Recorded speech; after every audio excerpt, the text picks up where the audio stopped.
So I want to share a dream that I had the other day. I haven't had a whole lot of recall lately, and so I've been concentrating on trying to get some recall back, having my dream life be more integrated into my life. One of the biggest steps that I took in trying to reclaim my dream life is taking a break from marijuana, and feeling pretty good about that, pretty clear. So yeah, this dream was very vivid and quite abrupt in its ending. It was pretty powerful, and I just want to share the story with you and give voice to it. So that's what I'm going to do. So it starts off, I am in a float center. I'm in a foreign land somewhere in Europe, and I'm in the reception area, and it's very dark, and there are lots of translucent walls with blue lights behind them, and my guess is that those are the float rooms. I'm in the lounge area, and I decide to curl up in the bed, and so I do. And then my sister comes into the center and curls up in bed beside me and then falls asleep. Inside of that, at some point, some guy came into the center, and he and I had like a moment where it felt like we knew each other, and it felt like I was here to meet him, and that I was to wait for him to come out of his float or something. And I go back into this dozy space and wake up, and then he's coming out of his float, and he's in a floaty space now. And he curls up, he decides to come over and curl up inside of the bed with me and my sister. I did like a little introduction, which was also strange, but in the dream quite normal.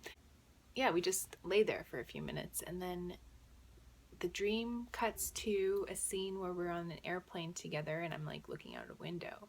And then the dream cuts to another section of the dream where I am with him, and we are approaching a hotel. We're in some kind of European country, really old cobblestone ground. It's really close to the water, this building, and it's everything kind of feels like it's on a slant. And I approach the hotel and go into the concierge and inquire about our booking, and then I go upstairs to the room to sort of just check out the space. I'm feeling pretty jet lagged at this point, so I get up to the room and I see that there are multiple rooms that have open walls, like there are no doors to the rooms.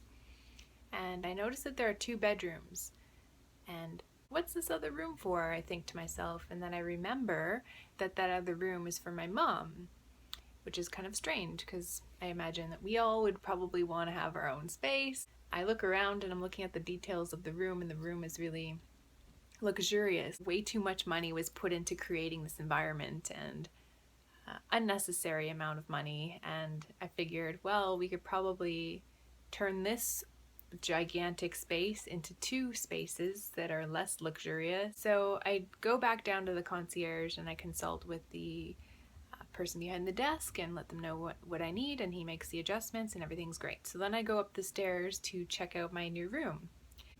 And as soon as I get on that floor, there is a group of men who seem Slavic, and they just attack me. And it's a very aggressive energy that they're carrying. I sense their intention is to hurt me and to potentially rape me, and it was very overwhelming, all of them at once just coming at me.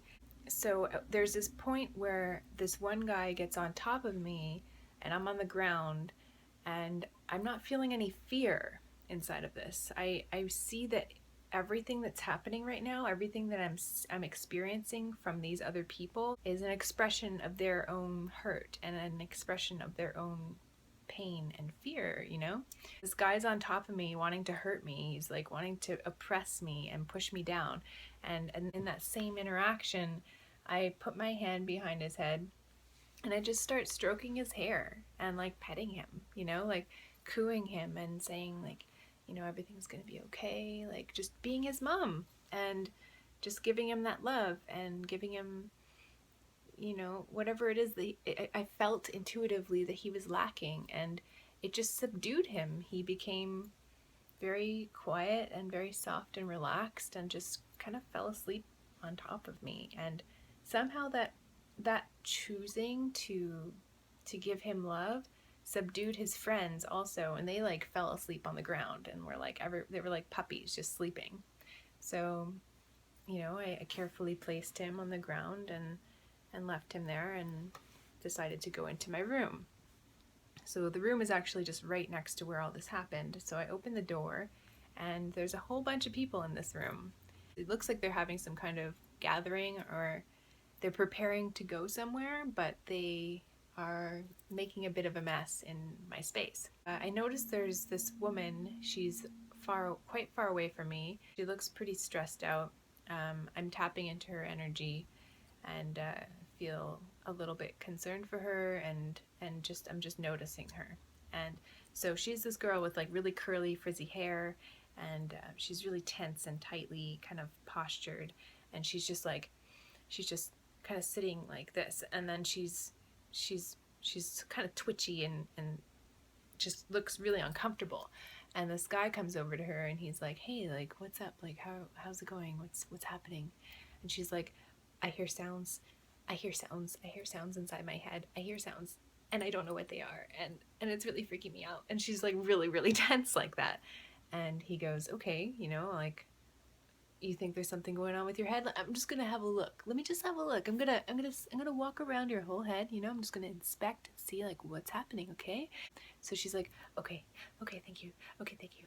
And then so he just does a little pan around her head, and her hair is really curly and really like kind of frizzy. And then he looks closely, and somehow I also have his vantage point. I'm able to see what he's seeing. And he looks closely and he sees that there's like webs of like spider webs all entangled in her hair. And then there are these little flying spiders that are just flying around her head and like wrapping webbing, and it's just like constantly just like that. So he's like, okay, I see that you have something that you're working with, and that's okay. So let's just lay you down, and we're gonna give you some rest, and I'm just gonna put you in bed. And he decides to take her and put her in my bed. And part of me is like, I didn't want her to contaminate my sleeping quarters.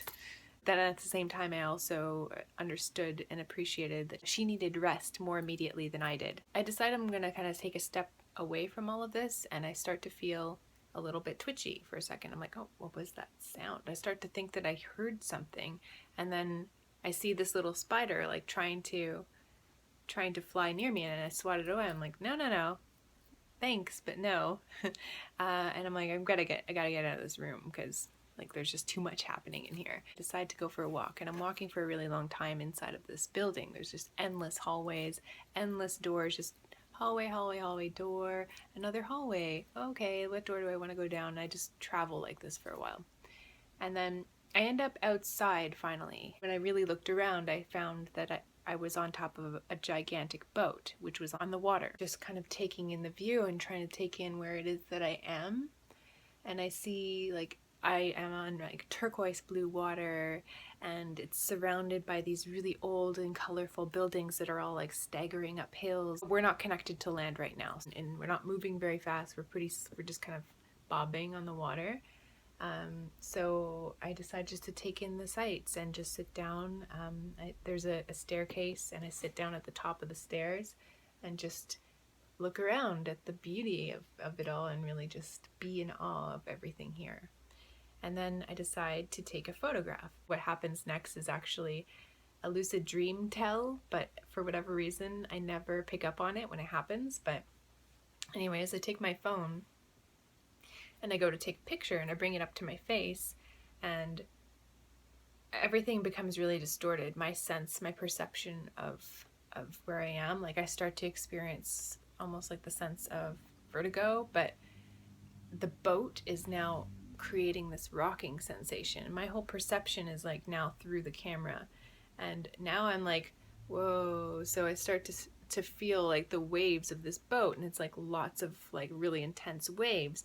And I imagined we're at this point now. I imagined that at some point we're just going to come back down. It's going to make a really big splash, and like I'll probably get really wet. That's what I was anticipating. So I was just kind of bracing myself, holding on with one hand while the other hand is holding the camera. But it didn't happen like that. What happened was it went all the way up, and then it just like continued, and then we went upside down, and then there was this loud crash, and like everything slammed, and all I heard was this like ringing in my ear. I was shell shocked by the experience, and I there's this brief memory of being in water, and then now I'm on land again, and I have just survived this experience, and I'm approaching the entrance of the hotel again. Like I'm back kind of where I started. And I'm walking up on the cobblestone ground, and I'm taking in the sights, and I'm seeing how everything is set up, and I'm doing exactly what I was doing before. And then I approach the concierge, and then there's a bunch of people in the foyer, and they're all like in line waiting to speak with the concierge. And I'm feeling pretty in shock by what I've just experienced. I know that I need help, and I know I need to articulate that. But I'm in line and I have to wait. So I'm standing there and I'm just waiting. And there's just everybody else is really calm and people are laughing. And no one seems to notice that there's this person at the door who's just kind of fucking traumatized by something. So I'm standing there like freaked out. I start to hyperventilate, and I start to feel out of control.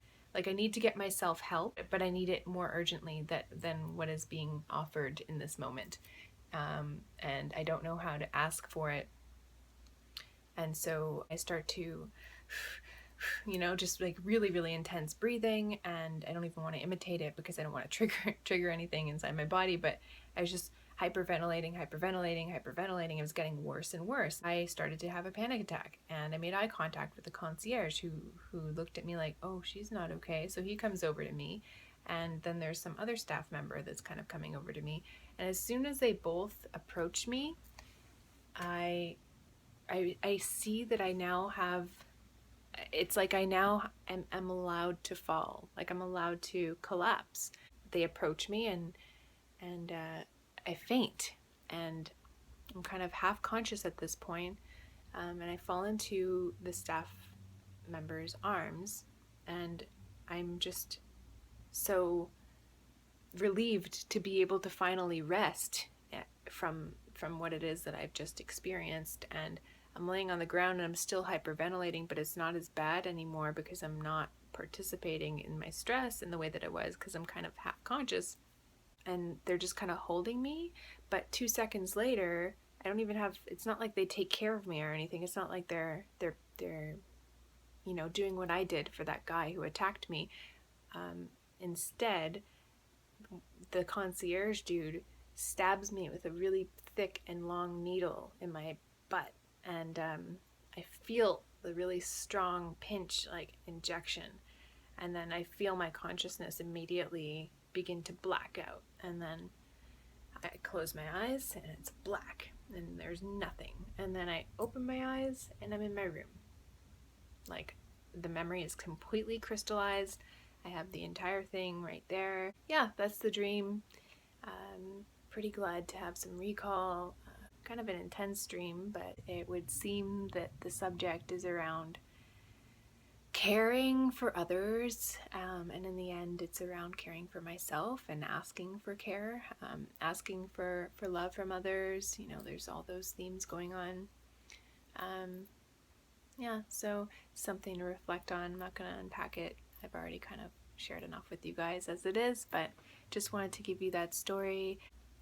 Thank you guys for your time and attention. Thank you for your support in this unfolding journey that I'm experiencing here on YouTube. It's been really cool to experience this with you all. Send you all so much love and gratitude. I hope you guys are all caring for yourself and giving yourself as much love as you can, for especially those who are overextenders and tend to help others. Take a moment and give that to yourself. So that's all I got for now. Enjoy the rest of your day, and I will talk to you guys all again soon. Bye.